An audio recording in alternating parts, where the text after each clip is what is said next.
Hello, viewers.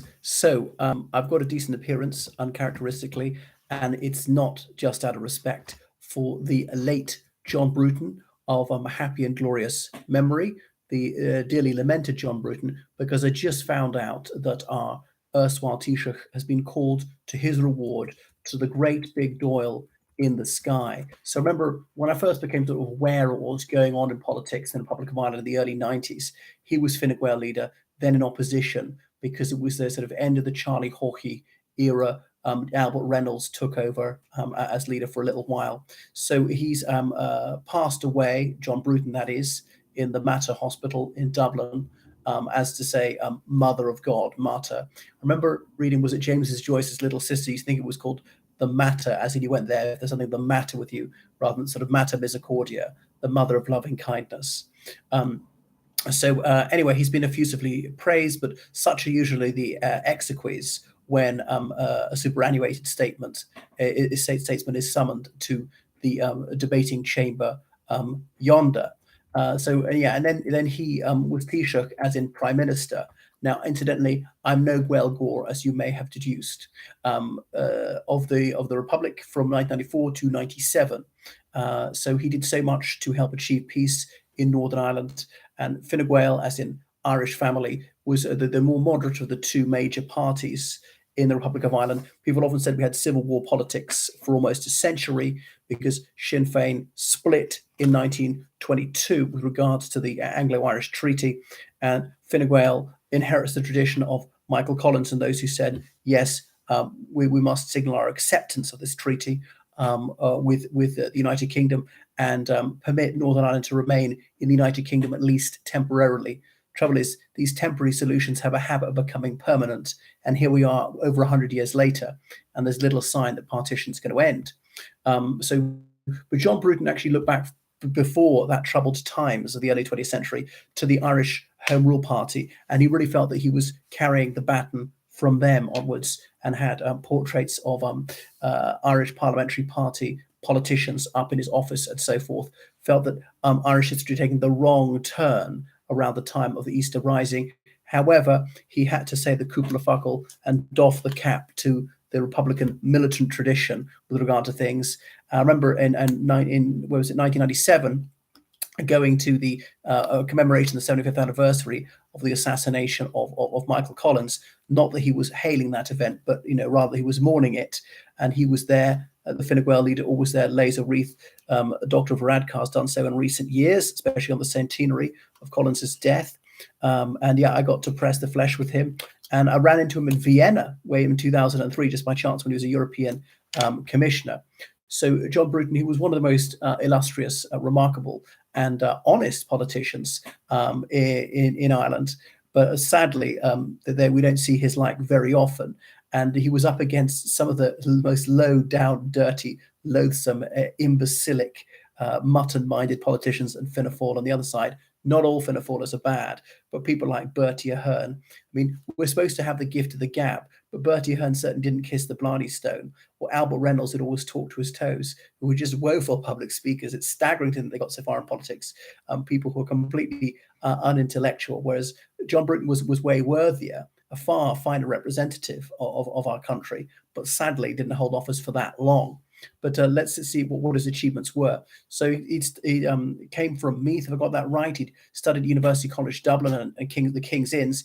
He'd been called to the bar, but been elected very early. I remember years ago, he said in politics what he wanted to achieve was the greatest happiness of the greatest number. I thought, where have I heard that before? So that's Jeremy Bentham. All right, nothing wrong with quoting somebody else. So he presided over this highly fissile rainbow coalition of several different parties. Obviously, not just his own one, the Labour Party, and I think the Progressive Democrats were there. Progressive Democrats were some people who'd split off Fianna Fáil in the 80s. They were said to be Fianna Fáil people who couldn't abide Charlie Haughey, his endless dishonesties, or would I say his chicanery, his financial skullduggery. It all came out in the wash when he died because people were too afraid of libel suits him being a gone bean man and all that. Ooh, somebody got sued to Kingdom Come for that one. Des O'Malley was the one who led that faction out of Fianna Fáil, a chap from Limerick, from a well-known solicitor's family. But Des O'Malley, unfortunately, he died over a decade ago. And the Progressive Democrats, then they dissolved about 20 years ago now. Anyway, so yeah, he did so much to bring peace and believed in fulsome security cooperation with the United Kingdom, and he would be outspoken in condemning IRA terrorism as well as those of loyalist terrorist organizations. So he had good chemistry with the at the time Prime Minister of the United Kingdom, John Major. Sir John is now as he is. So Sir John is one of those who's led the tributes in the UK. So anyway, he was only 22 when he was elected to Dáil Éireann. So in that sense, he's hardly a man of the people. For almost his whole adult life, he was a public representative. So yeah, he was Taoiseach for a while, but anyway, he lost the 1997 election, despite having presided over very healthy economic growth. And that was the Celtic Tiger first came out.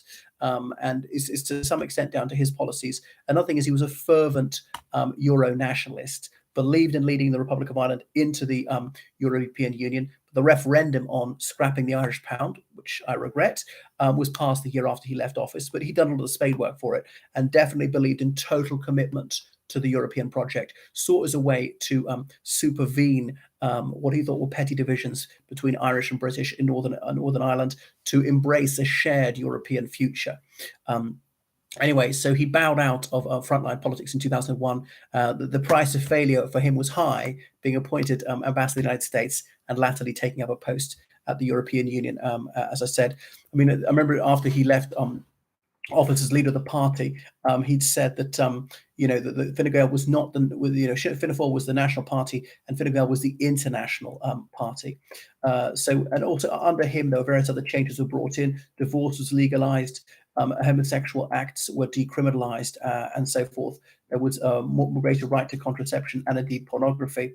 Although abortion in all sorts of circumstances was illegal because we wanted to protect the right to life of all our children, people were allowed to get information about going abroad to do this to their children. So perhaps one of the few black marks against his name. Anyway, so yeah, he was a well-known figure on the world stage, and even his most implacable foes in politics didn't find much that was bad to say about him. So he was well respected really across the political spectrum, and he had a good working relationship with unionists as well. He invited the then Prince of Wales, who's now King Charles, to visit the Republic of Ireland. The first visit by a senior member of the royal family to Ireland in well over 70 years. And of course, we mustn't forget that Prince Charles's great uncle, Lord Mountbatten, had been assassinated only 16 years earlier. And so Lord Mountbatten was the grandfather that Prince Charles never had, remembering that Lord Mountbatten was his grandmother's brother, and he fulfilled that grandfatherly role in Prince Charles's life, because one of his grandfathers had died before Prince Charles was born. His other grandfather, King George VI, died when Prince Charles was only 4. So that's why Lord Mountbatten was so important to him, a sign of healing wounds. But now some Republicans said, oh, Bruton, he disgraced himself by his kowtowing to the prince, the power prince. He's such a lickspittle. Let's not forget Bloody Sunday. And Prince Charles, he was like Colonel-in-Chief of the Parachute Regiment that killed those 14 civilians and things like that. But he did so much by signing the framework agreement with John Major, and that really paved the way for the Good Friday Agreement 3 years later. So a truly honourable person who was in politics for the right reasons, was devoid of vanity, was personally unambitious, wanted to achieve the most for the Republic of Ireland and indeed Northern Ireland, and achieved a great deal. But unfortunately, things worked out against him. He wasn't in the office for as long as he deserved. So yeah, I'm really sad to see him go. I think he did die today. I just got the news. George VI was Charles III's grandfather. Did I misspeak? No, obviously he wanted Northern Ireland to join the Republic of Ireland by consent, but obviously thought that they couldn't be bombed in and shouldn't be bombed into doing that. So some sort of shared future, that Northern Ireland could still have some sort of closer relationship with Great Britain than the rest of it, that there had to be a via media between nationalism and unionism, was all for like a British-Irish Council, things like that. That maybe home rule within the United Kingdom might have satisfied him. Obviously, that ship had sailed over 20 years before John Bruton was born. So anyway, he responded sharply to crimes by the IRA and its loyalist mirror images. So thank you so much for watching my channel. Make sure you subscribe on Patreon, donate on PayPal with the greatest possible generosity. GeorgeCallahan79@gmail.com on PayPal. Okay, goodbye everybody. Toodaloo. Okay, Slán Abhaile.